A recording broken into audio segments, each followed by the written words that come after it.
BC ఉద్యమ సంఘాలు, కుల సంఘాలు, ఆ విధంగానే బీసీ మేధావులు అందరూ కూడా సమిష్టిగా ఉద్యమం చేసి వివిధ రూపాల్లో కొంతమంది సూచనల ద్వారా, కొంతమంది పవర్ పాయింట్ ప్రజెంటేషన్ల ద్వారా, ఆ విధంగానే ఉద్యమ సంఘాలు ప్రజలను చైతన్యవంతం చేసి రాష్ట్రంలో జరిగినటువంటి సామాజిక ఉద్యమ సర్వే, కుల సర్వే ఏదైతే ఉందో దానిలో చాలా పొరపాట్లు జరిగినాయి. వాటిని అన్నీ కూడా సరిదిద్దాలని చెప్పి ఒక 20 రోజులుగా చేసినటువంటి ఉద్యమం ఫలితంగా రాష్ట్ర ప్రభుత్వం కొంతమేరకు దిగి వచ్చి ఎక్కడైతే ఆ ల్యాప్సెస్ ఉన్నాయో వాటిని అన్నింటినీ కూడా పరిష్కరించడానికి ముందుకు రావడం ఒక శుభసూచకమే అనుకుంటున్నాం. కాకపోతే ఇది చేసేటప్పుడు ఒక నిబద్ధతతో చేయాలని చెప్పి రాష్ట్ర ప్రభుత్వానికి మేము సూచన చేస్తూ ఉన్నాం. ఎందుచేతనంటే మేము ఆన్లైన్లో లేకపోతే టోల్ ఫ్రీలో చేసేస్తాం, లేకపోతే అధికారులు ఆయా మండల పరిషత్తులోనో లేకపోతే గ్రామ పంచాయతీలోనో అధికారులు ఫార్మాట్స్ పట్టుకొని రెడీగా ఉంటారు, మీ అంతటా మీరే రావాలనేటువంటి విధంగా చేస్తే ఏం ప్రయోజనం లేదు. ఎందుకంటే గతంలో ఇంటింటికి పోయినప్పుడే 3.1% అంటే సుమారు 16-17 లక్షల మంది నమోదు చేసుకోలేదు అనేటువంటి విషయాన్ని చెప్తా ఉన్నారు. ఇవాళ కూడా అలాంటి సమస్య ఉత్పన్నమవుతుంది.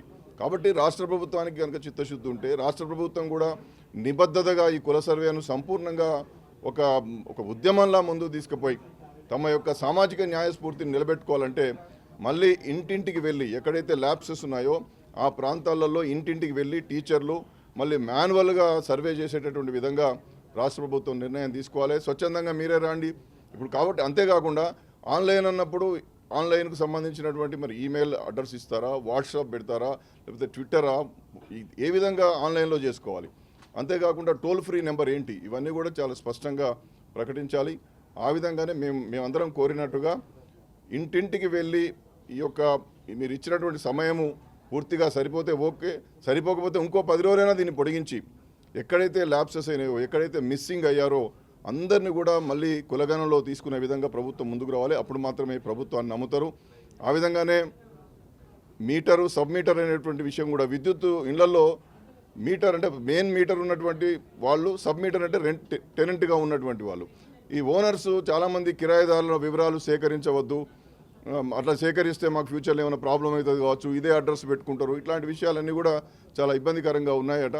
కాబట్టి కిరాయిదారుల వివరాలు, ఓనర్ల వివరాలు, ఆ విధంగానే సంచార జాతులుగా డేరాల కింద ఉన్నటువంటి వాళ్ళు, ఎక్కడెక్కడో వలస జీవులకు ఉన్నటువంటి వాళ్ళని కూడా బహుళ ప్రచారం చేసి వాళ్ళ బంధువుల ద్వారా, వాళ్ళ ఆత్మీయుల ద్వారా చెప్పి సంచార విముక్త జాతుల యొక్క వివరాలు కూడా సంపూర్ణ స్థాయిలో చేసే ప్రయత్నం చేయాలి.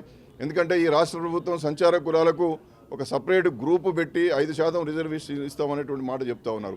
ఇప్పటికి కూడా ఈ కులాలకు సంబంధించి చాలామందికి ఓటర్ కార్డు లేనటువంటి వాళ్ళు, ఆధార్ కార్డు లేనటువంటి వాళ్ళు కూడా సంచార కులాల్లో ఉన్నారు. వారికి అసలు విద్యారంగంలో కానీ, ఉద్యోగ రంగంలో కానీ, రాజకీయ రంగంలో కానీ ఎలాంటి రిప్రజెంటేషన్ లేనటువంటి వాతావరణం ఉన్నది. కాబట్టి సంచార విముక్త జాతులను ఆదుకోవాలనుకున్నప్పుడు తప్పనిసరిగా వారిని సంపూర్ణ స్థాయిలో ఈ సామాజిక ఆర్థిక కుల సర్వేలో వారి యొక్క నమోదు చేయాలి, వివరాలు నమోదు చేయాల్సినటువంటి అవసరం ఉందని చెప్పి నేను మనవి చేస్తా ఉన్నా. అంతేకాకుండా భూసాని వెంకటేశ్వరరావు గారి డెడికేటెడ్ కమిషన్ ఇప్పటికే నివేదిక ఇచ్చింది. మరి ఆ సంబంధించినటువంటి ఆయన నియామకానికి సంబంధించినటువంటి జీవో 49లో ఒక నెలలోనే నివేదిక ఇవ్వమని చెప్పారు. అది November 4న. ఆయన మొన్న ఇటీవల 10వ తేదీన నివేదిక ఇచ్చాడు. కాబట్టి వారి కాలపరిమితి ఉందా, కాలపరిమితి ముగిసిపోయిందా? మరి కాలపరిమితి ఉన్నట్టయితే ఎన్ని నెలల కాలపరిమితి ఉన్నది? ఇప్పుడు వారు ఇచ్చినటువంటి నివేదికలో గ్రామీణ స్థానిక సంస్థలకు సంబంధించినటువంటి రిపోర్ట్ ఇచ్చారా, గ్రామీణ పట్టణ స్థానిక సంస్థలు ఎన్నికలు నిర్వహించడానికి ఎంత శాతం రిజర్వేషన్లు ఇచ్చారనేటువంటి విషయాలన్నీ కూడా దాంట్లో గోప్యంగా ఉన్నాయి. కాబట్టి వెంకటేశ్వరరావు డెడికేటెడ్ కమిషన్ ఇచ్చినటువంటి నివేదికను బయటపెట్టి దాన్ని పబ్లిక్ డొమైన్లో బట్టి ఆబ్జెక్షన్స్ను, సజెషన్స్ను కూడా కాల్ఫర్ చేయాలి. ఆ విధంగానే సమగ్రంగా కుటుంబ సర్వే చేసిన తర్వాత నిపుణుల కమిటీ, సలహాదారుల కమిటీలు వేసి ఈ యొక్క సర్వే వివరాలను సమగ్రంగా అధ్యయనం చేయాలి.